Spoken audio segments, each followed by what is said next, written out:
দীর্ঘ ছুটি মানেই শহুরে ক্লান্তির গণ্ডি পেরিয়ে মুক্ত বাতাসে ডানা মেলার আহ্বান। ছুটি যদি উৎসবের রঙে রঙিন হয় তাহলে উদযাপনের মাত্রাও বেড়ে যায় বহুগুণ। এবারের ঈদ উল ফিতর উপলক্ষে গত মঙ্গলবার থেকেই সরকারি ছুটি শুরু হয়েছে।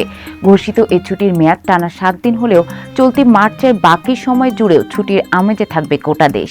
কারণ 26 মার্চ বৃহস্পতিবার স্বাধীনতা দিবস হওয়ায় আবারও টানা 3 দিনের ছুটি শুরু হবে। আর দীর্ঘ এই ছুটিকে কেন্দ্র করে জমে উঠতে শুরু করেছে দেশের পর্যটন খাত।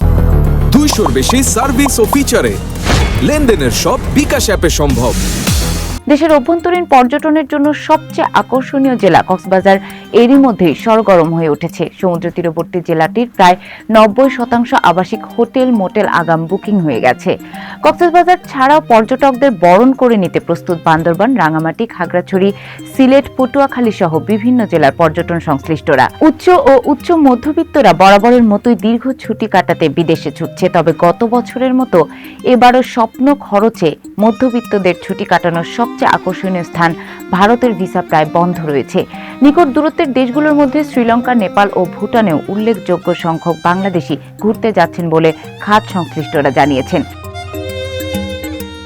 ছুটির দিনগুলোতে 10 লাখের বেশি পর্যটককে বরণ করে নিতে প্রস্তুত রয়েছে বিশ্বের দীর্ঘতম সমুদ্র সৈকতের জেলা কক্সবাজার। স্থানীয় পর্যটন ব্যবসায়ীদের হিসাবে এখানে পর্যটক সেবার সঙ্গে যুক্ত নিবন্ধিত আবাসিক প্রতিষ্ঠানের সংখ্যা 520। এসব প্রতিষ্ঠানের মোট ধারণ ক্ষমতা প্রায় 1,20,000। তাছাড়া অনিবন্ধিত হোটেল মোটেল ও সরকারি রেস্ট হাউস সহ আরও অন্তত 30,000 পর্যটকের রাত যাপনের সুযোগ রয়েছে। এসব হোটেল মোটেলের বেশিরভাগ রুম আগাম বুক হয়েছে বলে সংশ্লিষ্টরা জানিয়েছেন। এবার সমুদ্র বিলাসীরা পরিচ্ছন্ন সৈকত উপভোগ করতে পারবেন। গত 9 মার্চ কক্সবাজারে আইন শৃঙ্খলা কমিটির সভায় স্বরাষ্ট্রমন্ত্রী সালাউদ্দিন আহমেদ 7 দিনের আলটিমেটাম দিয়ে সমুদ্র সৈকত এলাকায় স্থায়ী অস্থায়ী সব দোকান ও ঝুপড়ি উচ্ছেদ করিয়েছেন।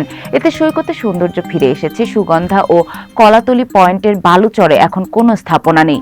সৈকতের অন্যান্য স্থানে অভিযান অব্যাহত রয়েছে। সমুদ্র সৈকত ছাড়া পর্যটকরা হিমছড়ি, ইনানি, মেরিন ড্রাইভ, টেকনাফের zero point, Maheshkhali, Sonadia, Ramu, safari park সহ বিভিন্ন স্পটে ভ্রমণ করেন।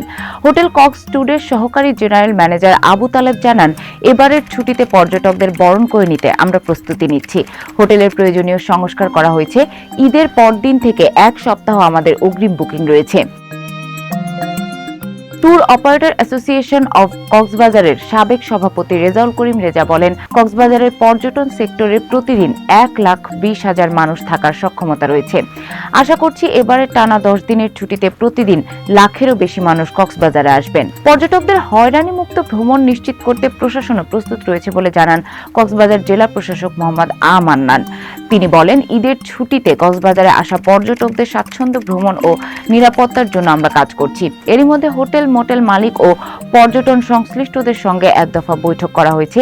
ঈদের আগে আরও একটি বৈঠক করা হবে। পর্যটকদের কাছ থেকে যেন অতিরিক্ত ভাড়া আদায় করা না হয় সে বিষয়টিও দেখা হচ্ছে। হোটেল মালিকদের বলে দেওয়া হয়েছে যেন পর্যটকদের কাছ থেকে ন্যায্য ভাড়া নেওয়া হয়। পার্বত্য চট্টগ্রামের অন্যতম বৃহৎ পর্যটন কেন্দ্র বান্দরবান, খাগড়াছড়ি বা রাঙামাটির চেয়ে এখানে পর্যটক সমাগম বেশি। বান্দরবান সদর ছাড়াও জেলার দুর্গম 6 উপজেলা থানচি, রোয়াংছড়ি, আলীকদম, রুমা, লামা ও নাইক্ষ্যংছড়িতে সারা বছরই পর্যটকরা ঘুরতে যান। তবে ঈদের ছুটিকে কেন্দ্র করে বান্দরবনের পর্যটন খাত বেশ রমরমা। বান্দরবন শহরে হোটেল মোটেল আছে অন্তত 85টি। উপজেলা ভিত্তিক হোটেল মোটেলকে হিসাবে নিলে এই সংখ্যা দাঁড়ায় 1.5 শতাধিকে। ঈদের ছুটিকে কেন্দ্র করে প্রায় সব কক্ষ আগাম বুকিং হয়ে গেছে বলে সংশ্লিষ্টরা জানিয়েছেন। সবুজ চা বাগান, টিলা, ঝর্ণা সহ প্রাকৃতিক সৌন্দর্যের জন্য বিখ্যাত সিলেট অঞ্চল, জাফলং, বিছানাকান্দি সহ বহু পর্যটন এলাকায় সমৃদ্ধ এই অঞ্চল ঘিরে ভ্রমণ পিপাসুদের টান থাকে বছর জুড়ে। তবে ঢাকা সিলেট মহাসড়কের উন্নয়ন প্রকল্পকে ঘিরে সিলেটের রাস্তার অবস্থা বেশ খারাপ। ভাঙা রাস্তার পাশাপাশি ধুলাবালির কারণে কয়েক বছর ধরে পর্যটকরা বিমুখ হচ্ছেন।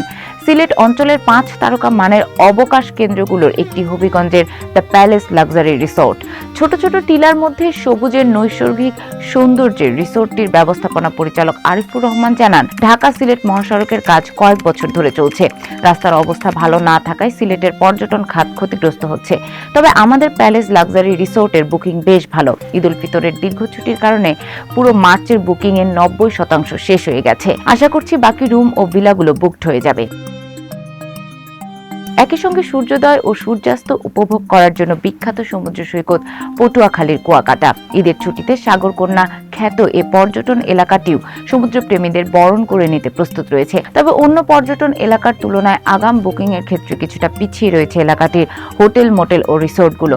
কুয়াকাটা হোটেল মোটেল ওনার্স অ্যাসোসিয়েশনের সভাপতি এম মোতালেব শরীফ বলেন, রোজা শুরুর আগে জাতীয় নির্বাচন হয়েছে, এ কারণে চলতি বছরের শুরু থেকে পর্যটক কম ছিল। এখন নির্বাচিত সরকার ক্ষমতায় থাকায় রাজনৈতিক স্থিতিশীলতা ভালো। আশা করছি ঈদের ছুটিতে পর্যটকদের উপস্থিতি অনেক ভালো হবে। পর্যটকরা হোটেল ভাড়া নিয়ে যাতে বিড়ম্বনায় না পড়েন সেটি আমরা নিশ্চিত করেছি।